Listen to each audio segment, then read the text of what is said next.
gente não tem nenhuma indicação de causa nesse momento. Isso. Nós temos o histórico de ter perdido o contato com a nossa Esse aeronave, telefone aqui tem híbrido, não pode?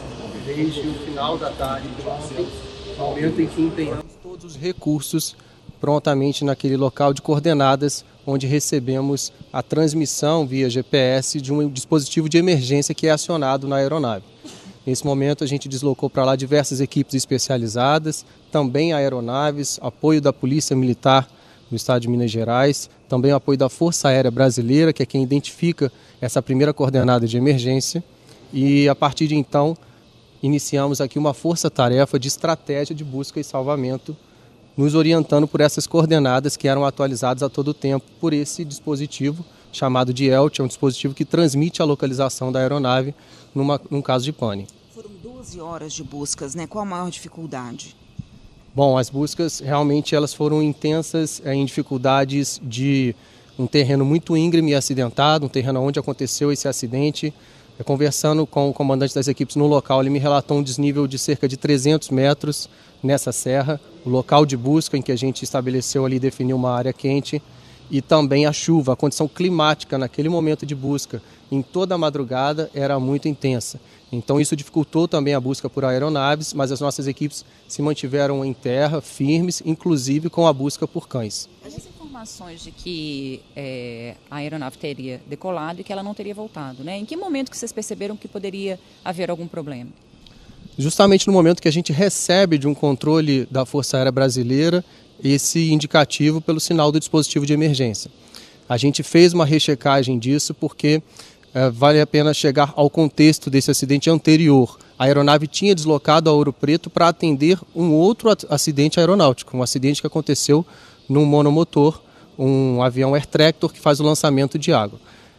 Ao chegar lá, a aeronave informou a condição de ausência de visibilidade, ausência de segurança para retorno. Essa foi a última informação que nós tivemos. A partir do momento da comunicação de emergência por esse dispositivo transmissor, nós rechecamos isso com o envio de equipes ao local e prontamente todos os esforços para a busca e salvamento. Qual é a maior dificuldade nesse momento nas buscas dessa aeronave de vocês, da corporação?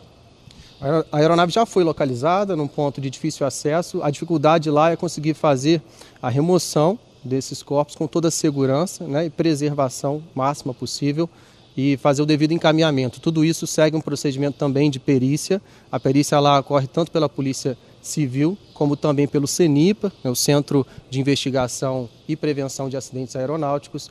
Todos esses procedimentos estão sendo tomados para que a gente consiga realizar a liberação e obviamente levá-los à família. O nome dessas vítimas já podem ser divulgados? Sim, nós temos o nome. Por questão de preservação das vítimas, vamos divulgar o primeiro nome. Então, o comandante da aeronave, capitão Wilker, o tenente Victor, o sargento Wellerson, o sargento Gabriel e 2 tripulantes do SAMU, o médico Dr. Rodrigo e o enfermeiro Bruno Sudário. Esses eram os 6 tripulantes da aeronave Arcanjo 04. Quando vocês decolaram, a imagem mostra que já havia muita neblina. Era seguro? Olha, as aeronaves que fazem voos de segurança pública, elas têm a autorização para operar em condições mais severas que aquelas da aviação civil.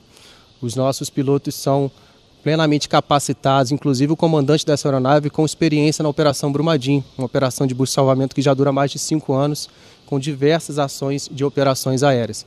Então, certamente, ele tomou uma decisão pautada na experiência e na segurança que ele tinha de momento. O senhor explicou que esse dispositivo foi fundamental para entender o que estava acontecendo. Ele é acionado como? Ele é pelo piloto, ele é automático? Como que ele funciona? É ELT? ELT, também chamado de ELT na aviação, ele é um dispositivo que transmite tanto ondas de rádio como também coordenadas de GPS. Ele pode ser acionado de maneira automática quando a aeronave já percebe uma pane ou uma possível queda e também de maneira manual. Mas, de qualquer forma, isso já nos traz uma informação de emergência e, a partir desse momento, nós já empenhamos todos os recursos naquela localidade. E neste caso foi automático? A gente não tem essa informação, podemos confirmar, mas a informação de uma emergência ela já é suficiente para a gente conseguir dar início a uma operação de busca e salvamento. Em relação à noite, os corpos estão sendo acessados nesse local que a gente entende que é de muito difícil acesso e vão ser encaminhados ao IML de Belo Horizonte. As famílias estão vindo para cá, né? Qual apoio e suporte vocês estão dando para elas? Desde ontem à noite nós acionamos os familiares mais próximos, eles vieram para cá, para o Batalhão de Operações Aéreas e estão recebendo assistência, tanto assistência social como também de psicólogos da corporação, desde ontem à noite. Pernoitaram aqui, muitos deles já deslocaram as suas residências. Nós também colocamos à disposição um contato da nossa Diretoria de Recursos Humanos para orientá-los em todo esse processo. As vítimas trabalhavam aqui em Belo Horizonte, né, algumas com residências ainda móveis por questões de transferências militares, mas todas as vítimas trabalhavam aqui em Belo Horizonte. Tenente, como é que foi o contato com o governador? O que ele disse? O governador postou em suas redes sociais, né, lamentando o fato, prestando toda a solidariedade às vítimas. Nós também mantemos o contato com a Secretaria de Comunicação do governo, atualizando todas essas informações. O local da queda, tenente, é próximo ao local onde o monomotor havia caído? O local é bem próximo, inclusive esse é um fator que chama a atenção para esse acidente. A gente precisa aguardar um trabalho de perícia, mas naturalmente a condição meteorológica pode ser um fator contribuinte, o que é tecnicamente usado para questões de aviação. Quantos homens estão empenhados agora para resgatar esses corpos? Bom, nós tivemos desde a madrugada, nessas 12 horas de busca, mais de 84 pessoas empenhadas, a maioria delas bombeiros militares, mas também com o apoio da Polícia Militar, da Força Aérea Brasileira, Defesa Civil e também equipes locais. Nesse momento nós mantemos no local equipes especializadas, justamente porque os recursos já são suficientes para atuar na retirada segura desses corpos daquela localidade. Tem um histórico dessa aeronave? Isso vai ser uma decisão local, né? A gente precisa respeitar a segurança nesse momento, então eles estão vendo o melhor meio de retirada daquelas pessoas, preservando ao máximo ali aquela condição e, obviamente, trazendo a uma situação segura para o encaminhamento posterior às famílias. Tenente, tem um... Antes dessa queda, qual é o motivo desse pouso? Foi algum problema técnico? O pouso no trevo de Ouro Preto foi o pouso relacionado ao atendimento anterior. O trevo de Ouro Preto foi o local de heliponto ali para que a aeronave conseguisse prestar o atendimento a essa ocorrência anterior da queda de uma aeronave monomotor. Dali daquele ponto, nós perdemos o contato com a aeronave e, obviamente, na nossa inferência, uma possível decolagem de retorno. O histórico do Arcanjo 4 era um pouco mais novo. Quais as informações sobre a aeronave? O Arcanjo 04 é uma aeronave muito robusta, é uma aeronave multimotor, capacidade para 11 tripulantes. Ele tem o modelo de SC145 ou H145.